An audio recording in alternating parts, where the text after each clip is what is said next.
thank you for being here. I am so grateful that I'm here with Amanda Pullman and Laura Murata. Thank you guys so much. So wanted to let you guys know, I'm going to go through some questions with them and even just have some organic conversation. If anybody has questions, please add them in the chat, or if you guys have questions, we will leave room for questions at the end. So Amanda, I am going to start with you. Tell us a little bit about your team. And I know you're with Place. When did you make that decision? Any deciding factors? So I grew a team in 2012 when I started, when I moved my license to Keller Williams. Okay. And then we actually started and joined Place about 2.5 years ago, July 2020, which was the year of COVID. And that's when we decided to join the expansion team named Place, which was at that point run by Ben Kinney and is now Chris Suarez and Ben Kinney. Oh, okay. Yeah, and the reason for me, it was a decision because I felt like it's a really competitive world out there with brokerages and teams, and I wanted to create an environment for my agents where they would never not be able to, for example, relocate and go into different areas. You know, if somebody got married and moved to Charleston, that there was an opportunity there.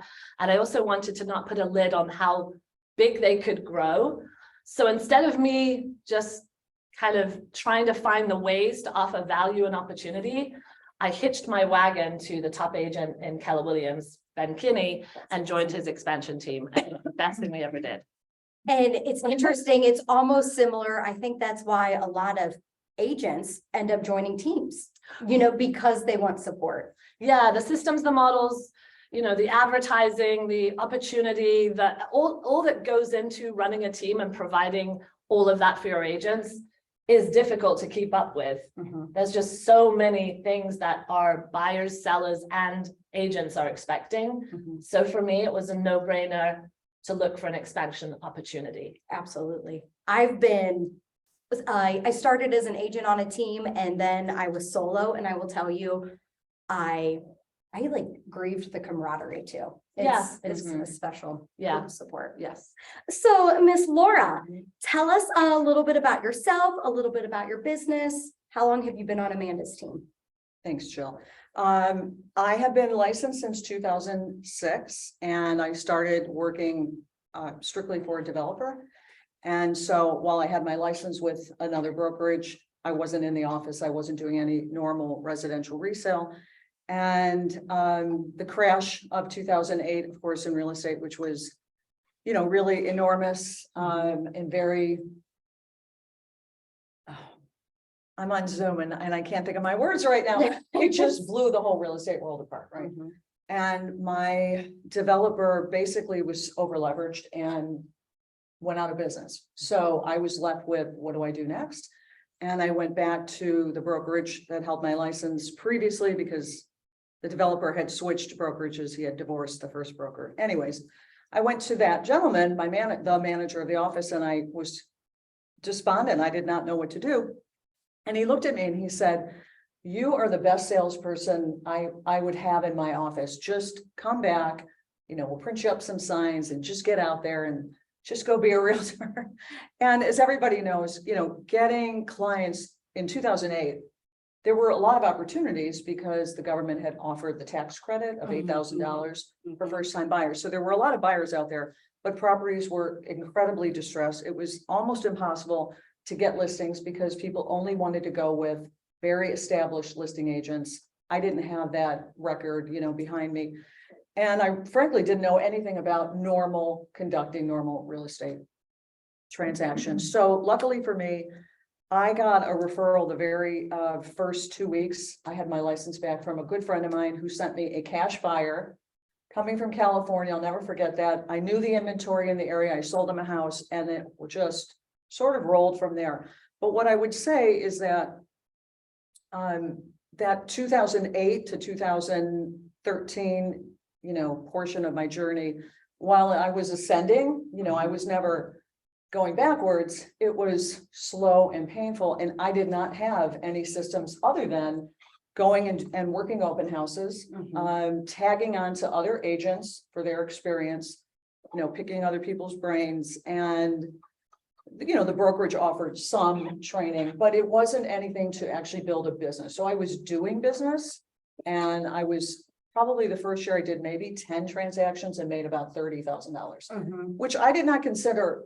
a bad thing. For me, it was, I was making some money, but it was certainly nothing I could, sustain and live off of for a long time. So as things started to get better, my business kept growing, and I was working the database that I didn't even know that was a thing really until I joined Amanda. I didn't know the term work your database was something that I was already doing. So organically, I was moving in the right direction. But what I knew was that I really didn't have a growth model. And to be totally honest, and Amanda knows this, I saw Amanda leave the brokerage that I was with, join Keller Williams, and all of a sudden I just started to see her business blow up. And then a couple of years after that, like 13, 14, 15, I started seeing on the MLS, not just her name, but another agent's name underneath. So obviously I put two and two together. Oh, she's got other people working with her for her. And I started to copy Amanda's listing presentation a little bit, and rip off and duplicate. Yes, And another agent in my office that really owned a large chunk of the market. And I was working specifically in the Heights area, but as my business was growing, I was starting to get out into other areas. So I was getting to know the inventory in many other places. My clients would sort of take me wherever they were taking me, I would go. And I started to work a referral-based business off of that, off the clients that I had really worked so hard to make a part of my life. So I knew that if and it wasn't in any way false, I knew that if I became friends, if you will, with my clients, and I got to know their friends and family, I would naturally, get more business. And that is what happened. Anyways, I hit that first benchmark in 2013 where I earned, I think, $70,000 or $75,000, which was an enormous win for me, a huge change. I mean, that, when you're doubling your income, your That's life huge. just opens up. It's huge. And so now I had a little level of comfort from there till about 2018. It kept us, business kept growing, and I hit that $100,000 mark. And I have to tell you, Amanda and I always joke about this. I was going to write a book like how to make $100,000 the hard way, because it was a slog, and I had no real systems in place. So fast forward, end of 2018, Amanda and I had done a transaction, and she had reached out to me, and because I'm so stuck, in the way I do things, I have to handle every aspect. My clients only trust me. I would never want to give anything, any part of the transaction to anybody else. Nobody could do it better than me. You get this weird ego, independence, excuse me, and ego going, and pride. And Amanda called me, left me a message and said, Laura, I really think this is a great opportunity, and I really want you to think about joining my team. And I never called her back. What a surprise. No She problem. called me in April, and I didn't call her back, I don't think ever. And then we ran into each other in maybe October of that year, and we had a great conversation in the parking lot of a building that I found out she actually owned. And I was, like, how do you own this building? And so we got into conversation again. And then fast forward, I joined her in January. The rest is history. The rest is history. And so while I had my skill set and my database, once I joined the team, the first year was not an enormous amount of growth, but 2020, and we could say, of course, the market was great, but we still all know just because the market's great or bad doesn't mean you're not going to make money or you're going to make money. It is about getting into systems. And Amanda said a few things to me that were really startling. One was that while I was entrepreneurial, which I wasn't purposeful, which I wasn't. I mean, I was in some ways, but I just didn't know what I didn't know. That's my long story. And talk about plugging into systems. Yeah. For the first year, Laura, you learned to struggled. undo what you may have had stinking thinking around. Yes. And then she learned to trust the leverage, plug in, do the work, because this girl works. She's a worker. You're a worker bee. You never stop working, showing houses. She's boots on the ground. And once that leverage was accepted by her because Laura knows and wants to grow. So she embraces it, even though she might grumble, Yeah. she'll embrace it. Crumbling And thoughts. and then the whole thing just catapulted. Yeah.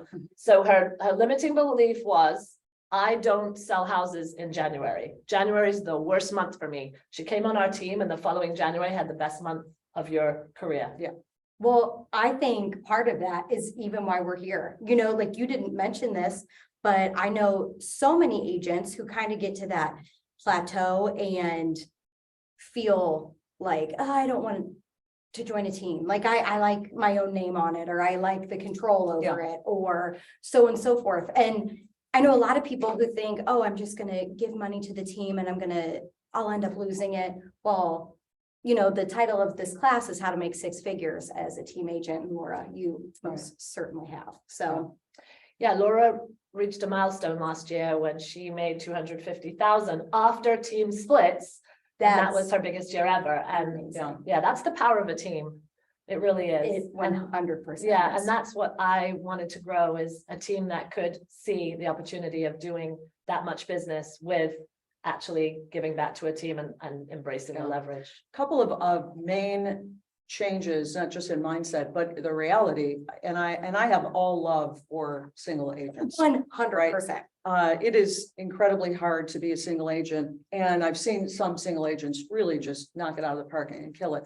But they do always have systems. They usually have admins.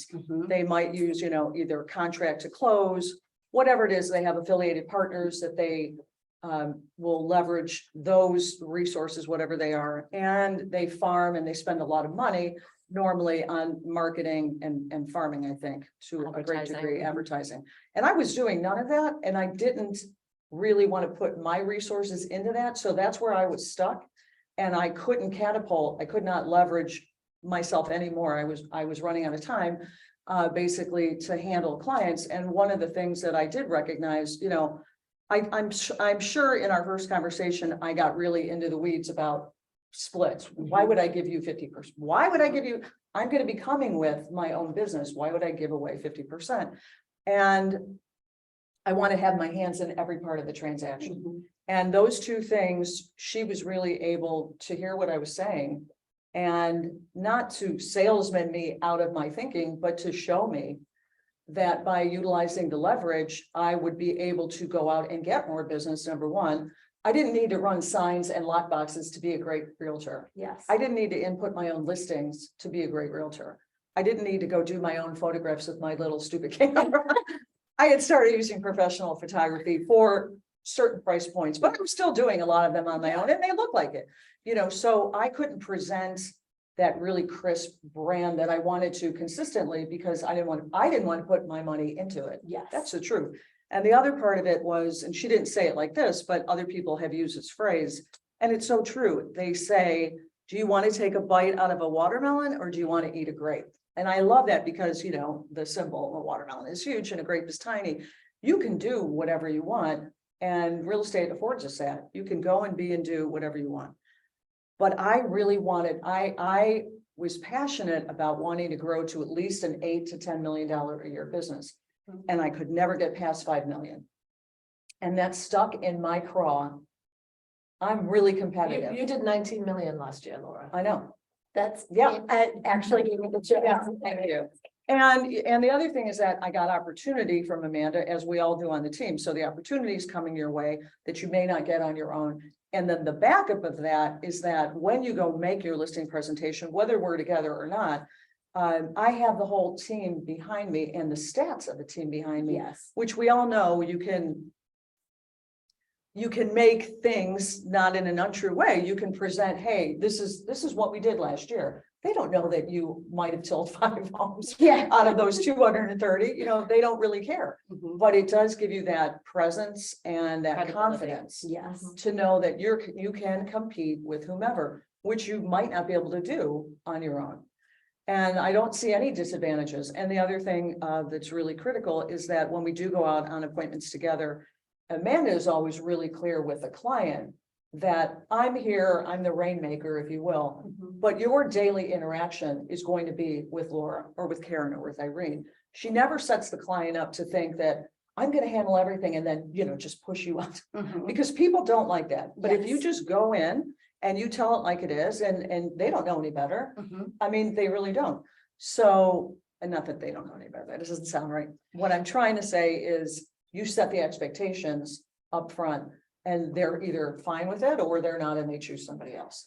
Well, I think what a lot of agents that join teams are afraid of is what does it look like if I'm handed off Right. versus handed up? We talk a That's lot great. about this because the agents on my team, in all reality, most of them are better than I am now. Laura is an incredible agent. I'd hire Laura in a heartbeat to be my agent. Why? Because she's out there, she's boots on the ground, she knows the inventory, she's an expert negotiator. But behind Laura is one of the best, let's call it concierge, Graham. Mhm. Laura's attention to detail is not probably as fine as Graham's is when he walks around the house and notices everything, writes it all down, and then gives it to us so that if we go to a funky kind of at time before closing and somebody swapped out a refrigerator, we know exactly what refrigerator was in there because Graham probably measured it to his credit. You put serial numbers. When you have an amazing transaction coordinator or somebody on the listing side that does things even better than you do, your leverage becomes your power. And then your clients get the best of everything. And Yeah. so for us, we know that we can deliver really great results for our clients and we're confident about it. And as we have attracted really good agents, my reputation continues to grow, even if I'm not selling as many houses. I only sold 14 houses last year, but I intend to sell 24 this year. Awesome. Yeah. Laura, burning question that I think everyone wants to know for you is, and we've touched on this a little bit, but what does a day in the life of Laura Murata look like? What are your big rocks? And do you think there's anything that has set you apart? Well, a day in my life is, everybody talks about if it's not on your calendar, it doesn't exist. I really don't run my business. What works for some doesn't work. It's kind of an impossibility. I would be turning away a lot of opportunities. I think if I only worked by what was on my calendar. So I have a very fluid and flexible day. I have open spots every day and I have planned appointments every day. And they vary just based on, what's going on with the team, my clients, et cetera. One of the big things, my big rocks are developments, because what I found, the power of a development, first of all, it really helps build the brand of the team and myself. Agents are coming to you, it's a lot of time. It's a huge time investment, and there is a lot of knowledge that a lot of things that, you have to learn that you might not love. I happen to love getting into the weeds on things like, architecture and construction and things like that. But most importantly, the amount of volume and units that you can do by even attaching yourself to a smaller development is really what catapulted me into the volume that I'm currently doing.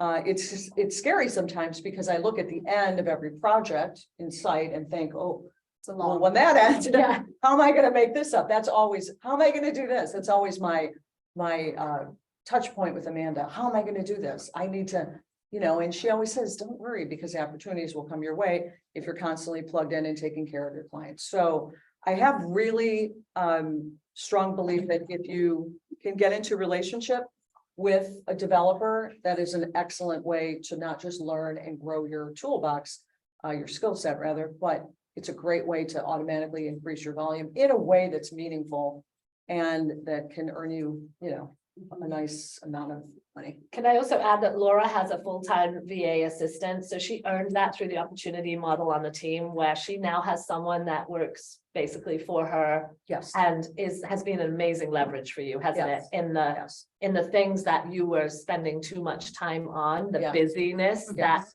was holding her back from what's important, because we know in real estate, the most important things are to negotiate contracts, get listings, go out there Properties, right. and negotiate with the clients. And Laura's able to focus on what her highest her highest producing dollar per hour activity is, and that's her selling and Yeah. listing homes. I can remember in the absolute height of 2020, 2021 and into 2022, when you're working with a buyer, which I certainly do and love. And you might be going out and seeing, I don't know, 5 to 10 properties. Really, in 2021, it was some days you'd be seeing 13 properties, finding out that 5 of them were already gone.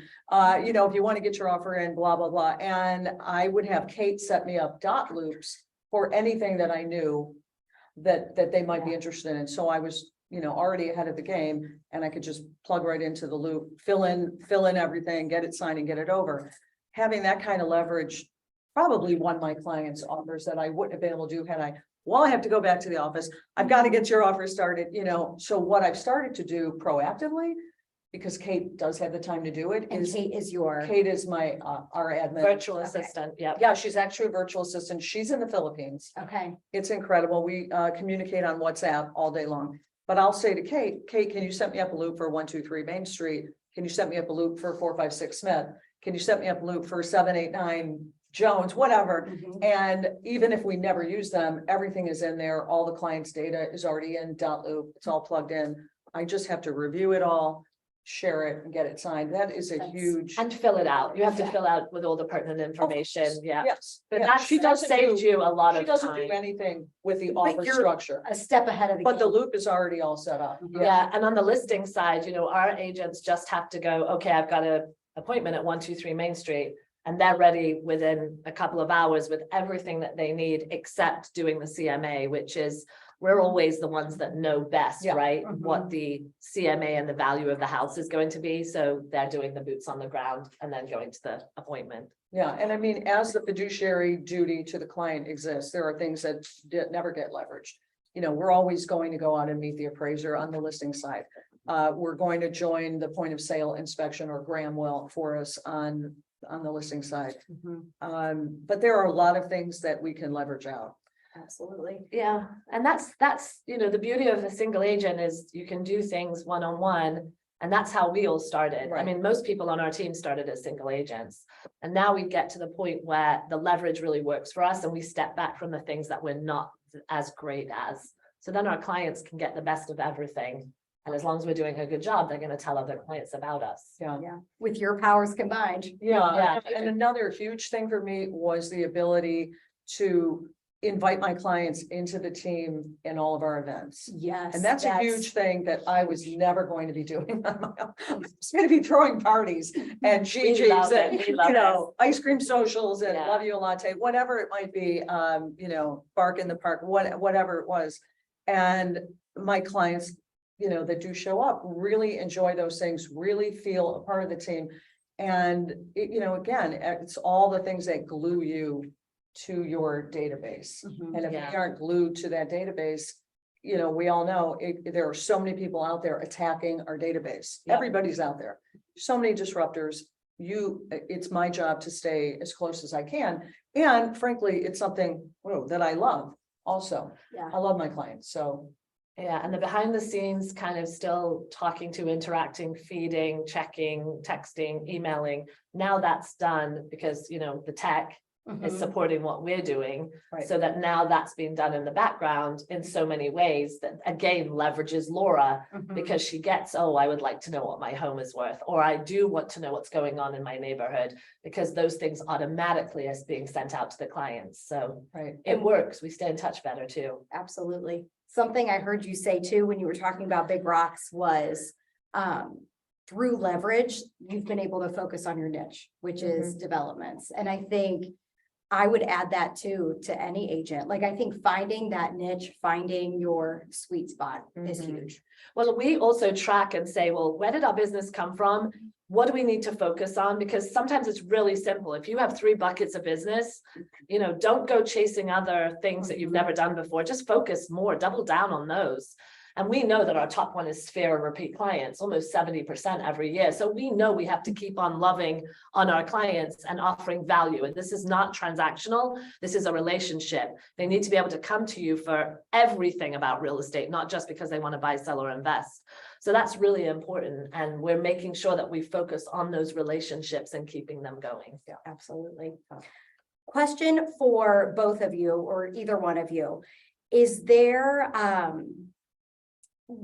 so if anybody's watching and say they're on a team and struggling, and what can I do better if I'm trying to make more. Do you think there's any, what advice would you give? Well, I would definitely say to whatever your team is, how are they helping you with whatever the struggle is? Because usually if there's a problem, there should be a plan. And kind of ongoing coaching is, what am I succeeding at? What am I having trouble with?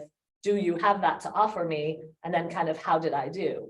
So that's, that's something that is important to make sure that you and your team lead are always communicating, because there's usually, a lot of what we're doing today is boring stuff. We're in a market that's rapidly changing, although arguably we might not be seeing a lot of the change that we hear is coming.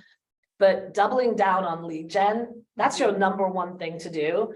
And being able to communicate through your database and updating it and doing the boring things like calling or checking in or offering value, over time, that's going to get the results. So sometimes that boring stuff is what's giving the results. So your team should be supporting you. There should be a way for you to understand what the coaching means and to be able to come with problems and figure out, do we have a solution or should we find one? There also needs to be an opportunity for leads. I hate to say it, but people jump on teams and go, oh, it's because of the leads. It's not. But if you're doing your half of the circle and you're out there prospecting, doing open houses, finding ways to get the business, the team opens all that up for you. So from Zillow Flex, which we are proud partners of, and we also do a lot of agent referrals, those relationships come back to us. And that side of the circle is what is some of the value to do more business. So overall, Laura could come on our team with a fabulous database, but we're going to help her interact with it more often, offer more value. And Laura now has more time because she's leveraged to go out and get more business, which we're also offering her. So it's a win. Absolutely. Yeah, the other thing to me, it's always about expectations and then what are the results, tracking the data, what's really happening. So if you're going onto any team and the expectations are set up front and then those things aren't playing out, yes, to have a conversation. I mean, you have to be open, honest, and vulnerable. Have a conversation. Where are you not really bringing what you promised to bring? Where is your leadership not delivering what it promised to do? And sometimes people have to fire themselves, break up, whatever you want to call it, and in search of a better fit. There's a million ways to do this, and they might all be great and successful, but what's right for you? Because, you can't stick the square peg in the round hole. I mean, you just have to find the right fit.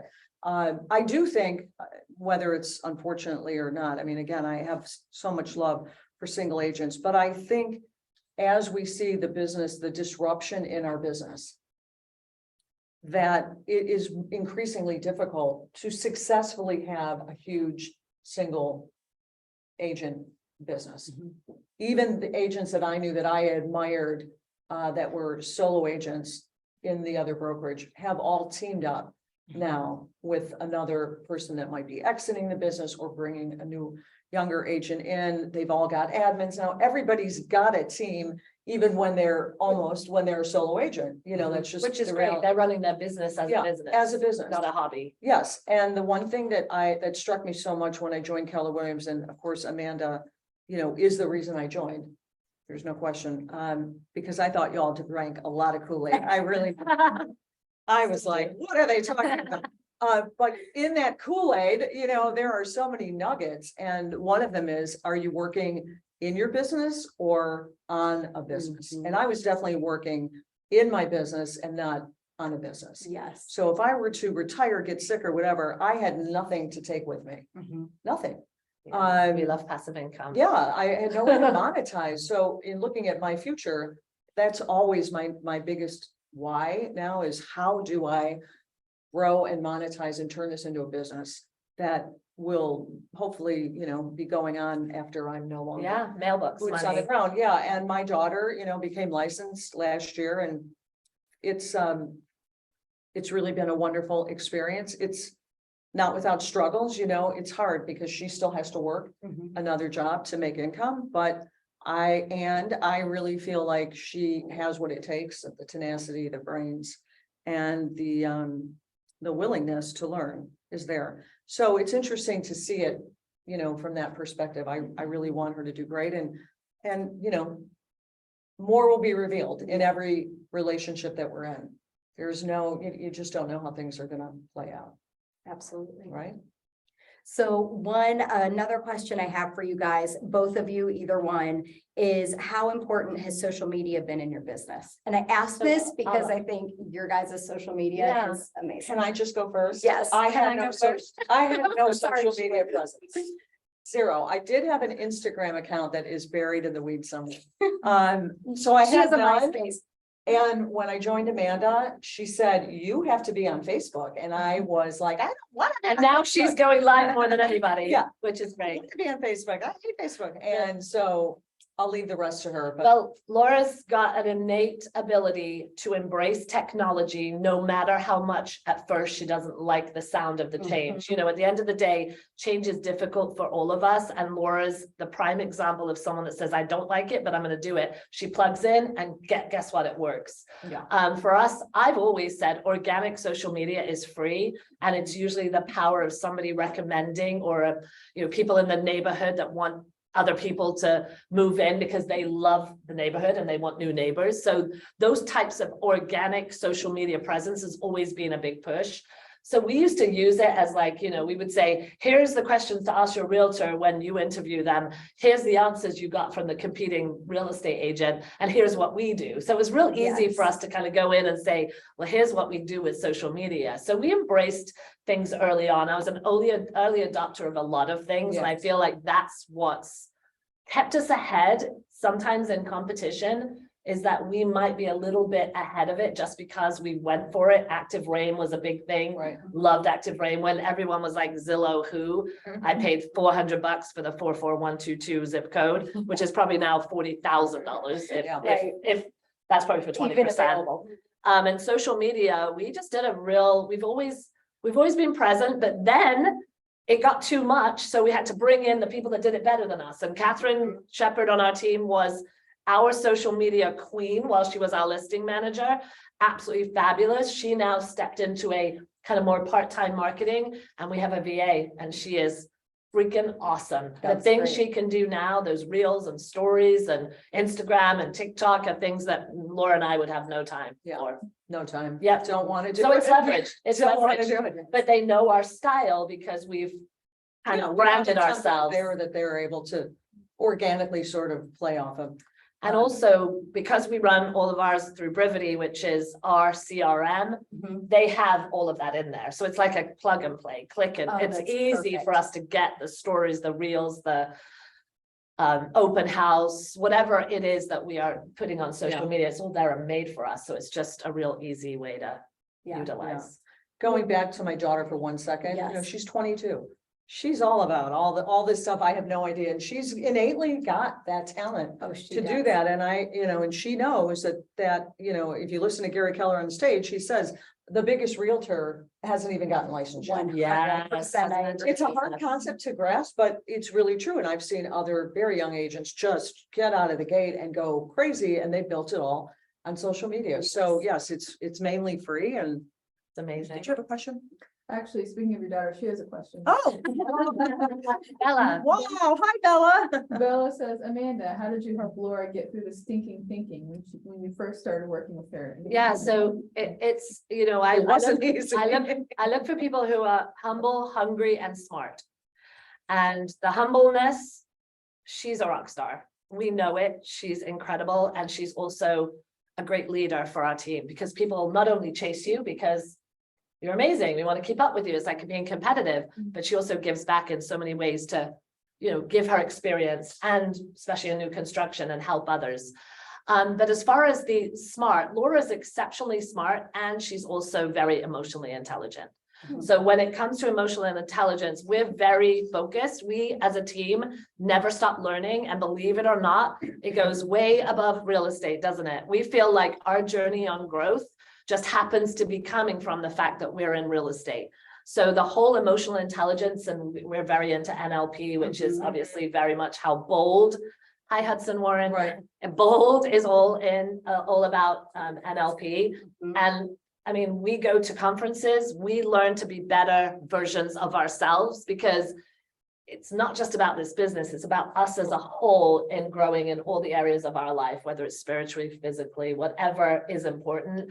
And we grow together as a team. And that's the beauty of, we kind of keep wanting to keep pushing each other because we care about each other more than we care about whether, one person is successful. So she's the epitome of it. I mean, she has continued to grow. Her growth is off the charts. And we see the same thing with people coming in on our team that like that, because that's not going to be for everyone. It might not, Right. Yes, not be it's a not right everyone's match. goal. Yeah, it may not be. Yeah, I mean, just talking about what's going on right now and two people that are in the room that are on our team, and I'm gonna say Irene and Karen are great examples. Irene came from another team. I mean, Irene's business has completely changed. Yes. What Yes, she's it willing to is. do, her boot camp activities, calling people, expireds, things like that, she's just gonna keep growing and growing and growing. Karen comes from a little different background and has this uber professional, CV, right? And this girl, she will topple me Oh, in a she's year. great. That is my belief. Yes. Because she is hungry and I'm like, oh man, I can just see it happening now and it's okay. That's the other biggest thing. It's great to be, if you're number one or whatever. Nothing is static. It doesn't Things are matter. gonna flex and Yes. change Absolutely. and I have to be okay with that. Mhm. I would love it if my daughter would supersede me. I really would. And I got that. She will, Val. Yeah, she will. And I got that from Amanda because Amanda, and this could not be easy to do. This would not be easy for me to do. Say, I'm gonna grow this team where I'm number one, but I don't want to be I don't want to anymore. be number one. Mhm. And she really means it. Yeah. I don't want to do this anymore.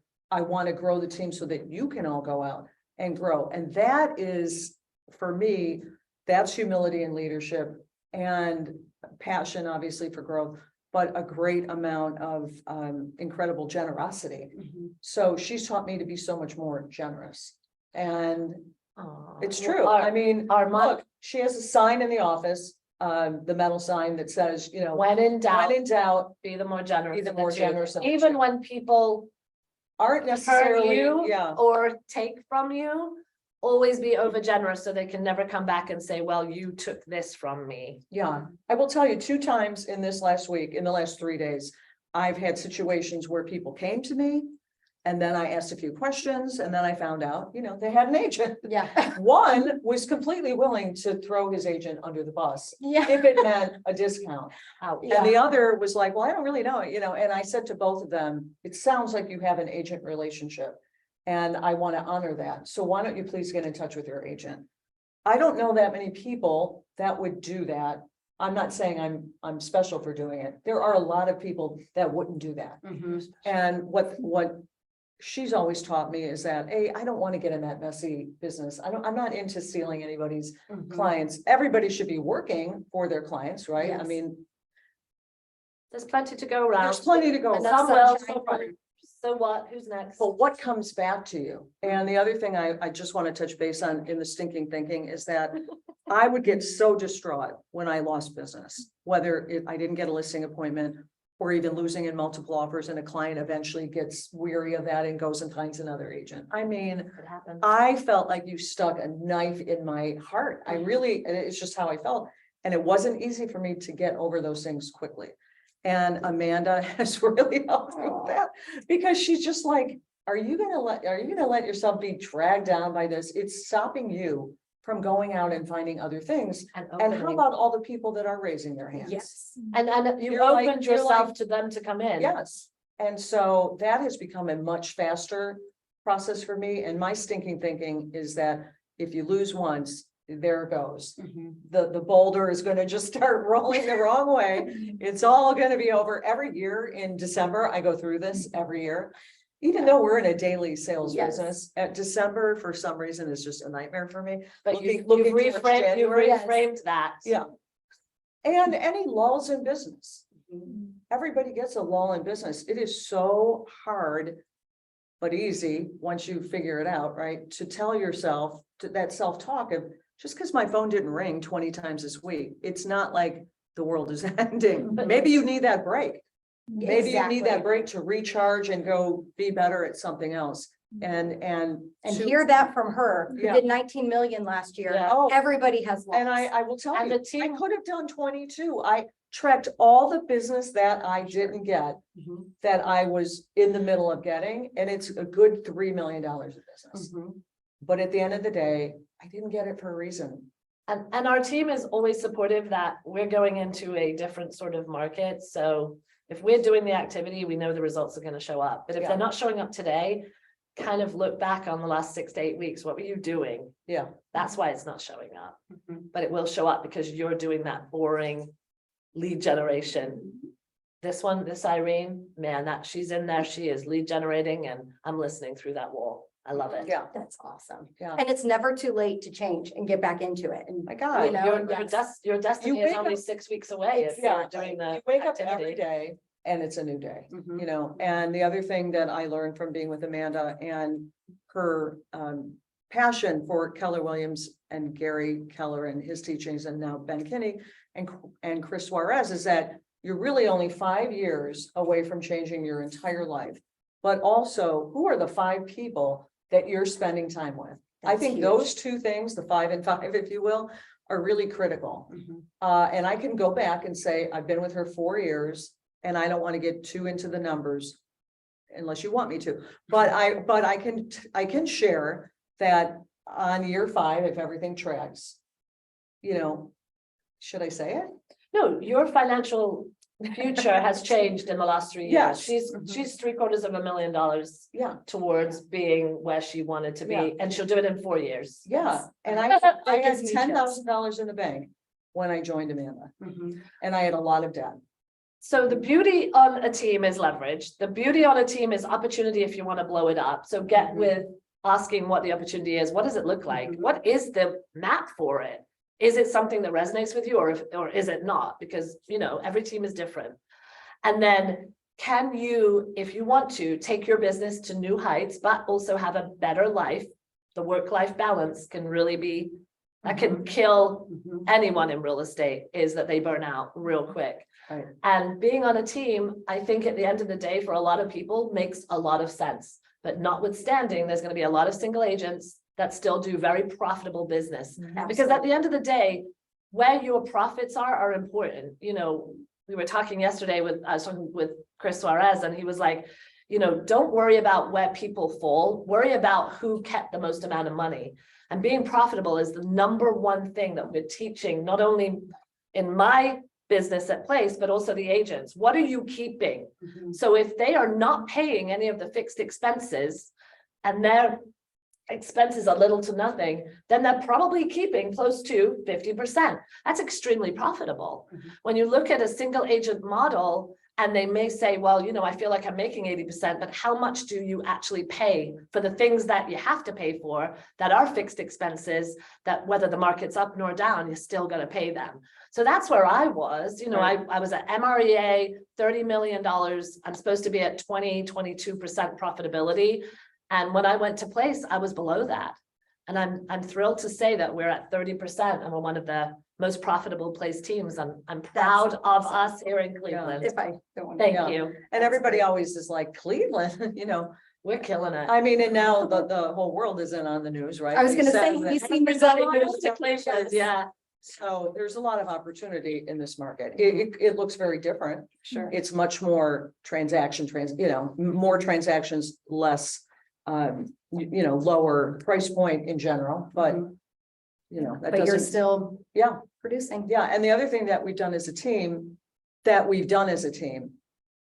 is that when I joined the team, I believe our average priced home, when we were tracking, was about 181,000. No, we've been at 225, 250, and then last year our average price was Over 3. 325. Wow. And we had a new agent on our team last year, and you, Both go to luxury. myself, all qualified for luxury of a $500,000 price point. So that looks good It's too. huge. And again, you can always say, well, the market homes are more expensive. Yes, but if you're not capturing that, then it doesn't matter to you, Right. right? So it is about how are you plugged in to succeed? And know your numbers and know the Yeah. KPIs so that you know what you need to focus on, so you're not wasting time and energy chasing Yes. something that's just not right for this market. Exactly. Yes. And when I joined Amanda, I had to do the KPI. No, that's the KPA. That's the KPI are key performance indicators. The KPA is the I did the the amazing KPA, Keller sorry. Williams assessment. Yes, I did the KPA and it was really pretty amazing what it said, that I was like a perfect match for what For- we were trying to do. For a buyer's agent Yeah. and on the team, Yeah, yeah. That's great. Something, KPI, KPA. That's what these colorisms and. GCI, I didn't even know what GCI was when I was like, what? That's GCI. Oh, that's what really matters. Okay. oh, that's funny. Something I've heard you guys talk on, and I didn't even have a question about it, but I would like to point it out and just compliment you and your whole team. I mean, your team is full of heavy hitters. You know, it's not just the two of you. We've got some of them in the room stacked with amazing agents. And what I think is awesome is at Bold or whatever it is, or you mentioned you guys are going to a convention. I can see that you guys never stop plugging into education. Oh, Like you're it's so true. constantly learning. Even if we might not say, oh my gosh, that resonates with us, we're probably gonna do it anyway because something is gonna come out of it. It's amazing the nuggets. Like I remember just plugging into a Glover U right around COVID when it hit, and Jeff Glover was going down to the hospitals and he was delivering a whole bunch of pizzas and he was paying for them. And I remember listening to that, you know, right when it was March, April 2022, I thought, what a brilliant idea. But what I got from that idea was, well, what about the families that were sitting at home? We could actually feed them, because my best friend had a restaurant and I was worried sick that her restaurant would go out of business, Gia. So I was like, can we like pay full price for her food so she doesn't have to discount? Can we deliver and use the poor kids that hadn't graduated? That was my son, Tyler. Mindy's son, I think, was also in that. They were the COVID kids that were graduating during COVID and they couldn't finish. They needed their volunteer hours, and it was purposeful to actually feed our database with the addresses and names of the heroes and then deliver the food to their families, because they were down in the hospitals. They were obviously being fed. The families were left at home with the kids and the moms or the dads that weren't the workers. So we came up with our Hometown Heroes program. And then we did it as a red day. So we did it towards the post office and the firefighters, and That was our. red it day in became- 2020, yeah. but it became mind share for our team of like, I don't really care if we don't sell another house, but I do care about how this is making us feel.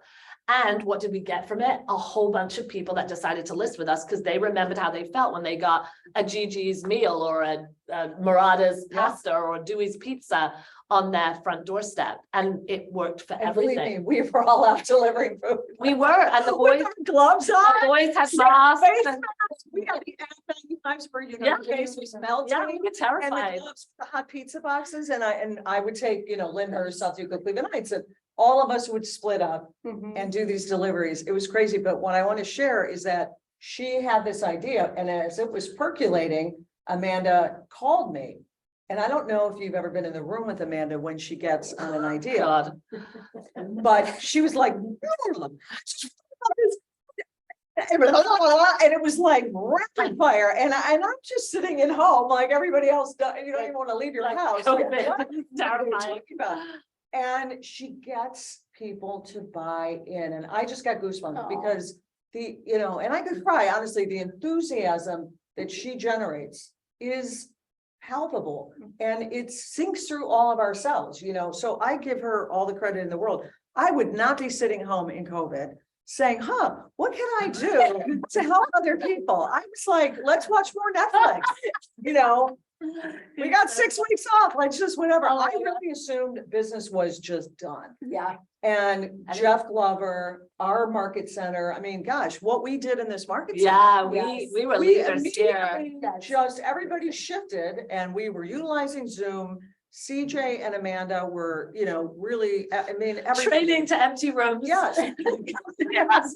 And I knew other You're people in the allowed in. business, and that was critical because those people were now behind 3 or 4 months. And we were out there and people were like, what are you guys doing? Well, the other thing is we You know. started Realtors Winning. So that Yes. was a group that started, that was Social media. named like COVID, Yeah, help us survivors. with COVID, yeah. And it ended up like having 2,000 realtors, Yeah. and then Wow. like one the ahead. reach of like, yeah, other realtors out of the area means we got showcased and more people would send us referrals. So Yeah, it's all mind like share. giving back, it just gets your name that you care enough about bringing value and helping, and that's Yeah. what happened. Yeah. Yeah. That was good. That's amazing. That was a good one. But thank you, Jeff Glover, 'cause So, yeah, that was the I just idea, wanna not for say- you. I want to say one more thing, and then Mhm. I'll shut up. We were at this conference, Bill Howe, and I know Irene was there, and they showed a little TED Talk slide. This was really critical to me, and it was a big growth moment. So the TED Talk, this guy is talking about, look at the crazy dancer on the screen. It's this guy, and he's at a concert, and he's literally, he's out there, and he's just going nuts, and people are like, you could see the people looking at him, like, what's going on? And he said, and then watch what happens next. And a person just decides to join, and it's the follower. And the follower comes along and they're dancing as crazily, and then the momentum shifts, and all of a sudden, within 2 minutes, and this is an actual thing that Game. happened, you've got 30 people out there all, gyrating like a bunch of lunatics. What I got from that was, that is my superpower. Yeah, I'm Yes. not the brainiac. I'm smart. That's not what I'm saying. I am not the person that sits around and thinks of, oh, how can we do this? I don't care about that. I actually don't want, if it happens organically, it's great, but I don't want to spend my time like that. And so you know what your limitations are. And if you want to grow, you have to be aligned with somebody who is always out there thinking, Yes. what is the next thing before it becomes And not a thing. afraid to look like an idiot And or a not lunatic. Yes. like an idiot. Yeah. And guess what? Failure, I tell my daughter Bella this all the time. It's nothing is failure. Mhm. It's just feedback. And I completely buy into that now. Even when I get maybe a little ashamed or embarrassed or, whatever, I'm okay with not being right and not knowing everything and leaving it up to somebody far more suited to make it rain. Vision. Mhm. I just want to follow. So Yes.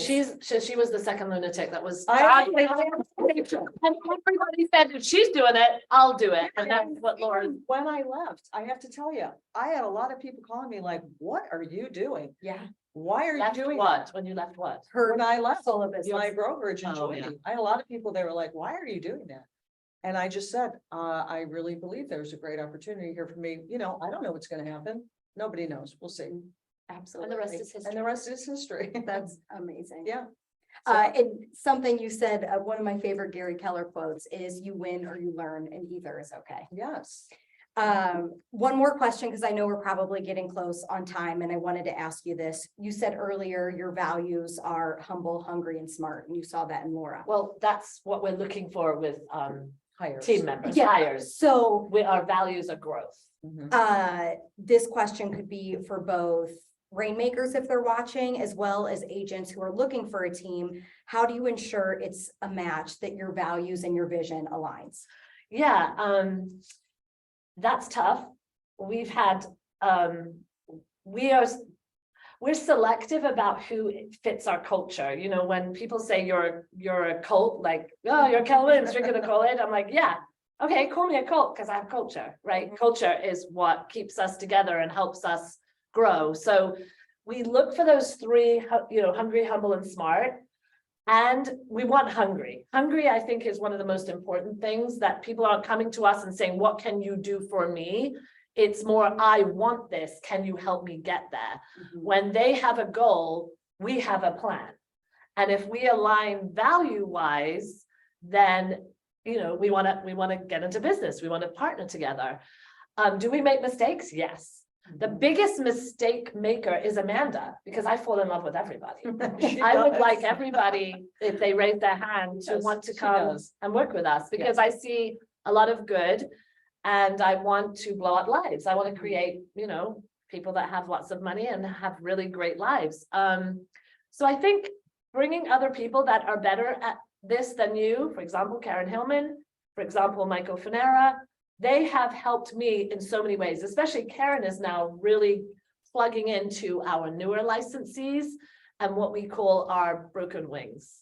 And that's something that I'm more looking for the experienced agents and the legacy agents who need a plan for getting out of the business or relocating somewhere else. So by being fired by my own team, I think we'll make better decisions. And we do a lot of vetting, don't we, Karen? Karen is excellent, and there's just a lot that goes into finding the right people, but we're excited. We've got some good people that have committed to join us, so. That's great. in Very February. exciting. Anything you would add, Laura? Or what about like if you're an agent looking at teams? Any questions they should be asking, or do you think it's just a feeling that they know it's the right fit? I think in every situation, when you go on an interview, even if you're just picking somebody's brain, a lot of it for me is gut. However, you know, I think you do have to ask the right questions. And to Amanda's point, where she says, you know, if you just go to somebody and say, what are you going to do for me? I mean, this is not that kind of a business. If that's really your mindset, then you probably should not be in the real estate business. Yes. Honestly, because it is always about what am I going to do for them? And then I will get paid. I mean, it really is. Absolutely. That's the way the business works. It's a value conversation, It and the is. value conversation has to be the first. Yeah. If you Well, go into I- anything like, what are you gonna do for me? You're getting nothing. I mean, you are constantly doing for your clients. And sometimes you're doing for people ad infinitum and you never close a transaction. And that's just the way it is. But it's learning, right? But it's And learning, it's and often failing. they send you clients. I mean, you know, the strangest avenues clients can come to you from, but I think it's critical that you ask them, what is their business plan? Yes. What is their model? Mhm. What is the coaching? What is the accountability? I mean, we know accountability starts with us, but it's certainly helpful to have somebody holding your butt to the Mhm. fire. At least it is for me. Yeah. And I would never be as accountable to myself as I am to the team. And I don't know why that is. That's just how I'm made. Mhm. But you know. accountability is basically a form of love. Mhm. Yeah, Someone loves you if they want Yes. to hold you accountable. yeah. If I didn't care about Laura, then I wouldn't care that she wouldn't hold herself accountable to what she knows she needs to do to get the business Mhm. and to have the opportunities. It's interesting. We're gonna be doing a promotion next week. And again, this has nothing to do with going out and getting clients. But it's, we were targeting businesses that would want to be part of the promotion. And I made the presentation to a couple people and I got turned down on both. And I was like, why are these people turning us down? We're gonna be doing something for them that we're paying for. So I learned, ask secondary questions. And so at the second turn down, I said, I'm sorry, can I just ask you something? Like, what's your problem? Yeah, because they were like, yeah, we're really not sure. I said, why? And then you found that it was something It completely was different. about what it was going to do. They felt what they thought it was, Mhm. how they thought it was going to play out, and it was going to be Accounting wise. a negative thing. And I said, let's backtrack here. We're going to be bringing you clients. We're going to be paying for said clients' products. We're going to be promoting you. All we need to do is figure out how to make it easier for you at the checkout. Is that what the problem? Yes. Great They were question, like- but great question. They are like, yeah, and I said, well, we can fix that. Mhm. And so the other thing in real estate for anybody is, and I trying to teach this to anybody that we have accountability partners Mhm. involved. And so the training that, if you will, the conversation that we're having every day, that I am with this agent, I always say, ask 3 more questions. Love that. And I think that applies to Yeah. everything, including if you're gonna join a team or if you're being feted. You know, agents get recruited constantly. Yeah. And there's all kinds of what I can do for you. And I mean, I think you have to dig Mhm. a little deeper. And then how does that work for you? And that To person- thine own self be true, but be willing to also open your mind up to some change. Mhm. That's great advice. Does anybody who's here have any questions? Garrett, is there any questions in the chat? I know we Janice, no. answered some. Okay. You guys got questions? Janice, Keisha, Crystal, come on, we need questions. Come on. Oh. I'll just throw one out there. I love it. first.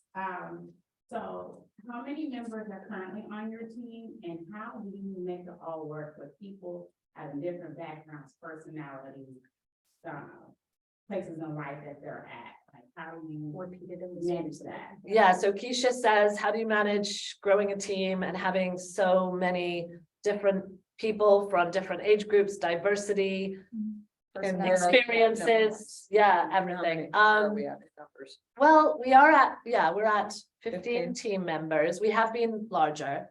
I always say, you know, it's kind of an ebb and a flow. I love the fact that generationally, I talked about this a lot. We have 4 different generations on our team. So we have boomers, we have millennials, we have Gen X, Gen Z, that's it. And that brings a lot of value to all of us because the younger, more inexperienced have the experience and the, oh yes, I've had that situation. But then the tech capabilities of the younger generation and what they can do that we're sitting there going, oh, we could never do that. And then, oh, boom, that's what you use. That's how you do it. I think the one thing that we have that I kind of can't put a price on what it is we exist in an environment and we call it Slack, but it's a lot more than Slack, which is a group where no matter what the question is or the challenge is or the celebration is, we share it. And that Slack chat can often mean that Michael doesn't have to answer a question because Laura tells Irene what the answer is because she's already been there, done that, had that situation.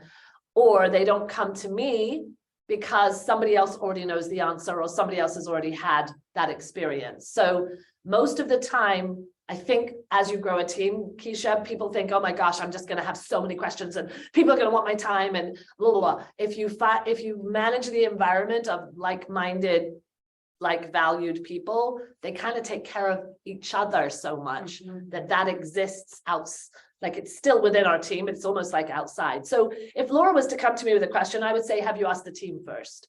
And then 9 times out of 10, she doesn't have to come to me to that question because she got the answer from the team. And let's say Catherine says that's the answer and Irene's like, well, is it? Because I had this situation.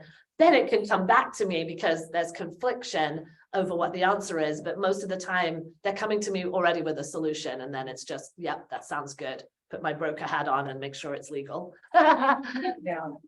2 questions. Yes. So my first question is, since you have a large team, 15 is a lot to me, in my eyes. How you have really, really successful people like Laura, and I don't know who else, I just know Laura because we're talking about Laura today. So how do you gauge the mindset and the emotion for those who are not producing as much as a Laura? That's my number 1 question. And the second one, I just lost. Should we answer the first one while we Yes, think yes. about it? Mhm. So a lot of us were athletes and you know how Not you're, me. but you know that mindset of like, you're always trying to improve upon, I think of Michael Phelps Mhm. and the 14 hours in the pool where he just consistently was trying to either beat his last time by 1 second, 1 millisecond, Right. because the other guy Yeah. won the gold medal. And, so I always have felt like when you chase someone, and I chase people, they don't know that I chase them, but I do out there in real estate. And for me, it's like, how can I get a little bit better? How can I have my team be a little bit better? How can I add more value? Laura's set herself up that our team members literally love her so much that she's their goal. And Laura's going, well, gosh, somebody's going to overtake me. And so she keeps going. And that competitiveness is not in a negative fashion, which is kind of hard for me to say, because we have, I think, and I hope this is right, almost 3/4 of our team are in the top 20 as a production in our market center. So that's a really good thing. So the more of us that get there, I would say the biggest goal is to get us all into the top 20, not just 3/4 of us. So I feel like it's that pushing each other and supporting each other that gets us all to where we need to go. Add to that though, we are a bigger team and we all have the same core value like you were talking about. But I also think that you, Amanda, take us for where we are. Someone like me, I chase Laura. Yeah. I want to go after Laura. I've got that competitiveness.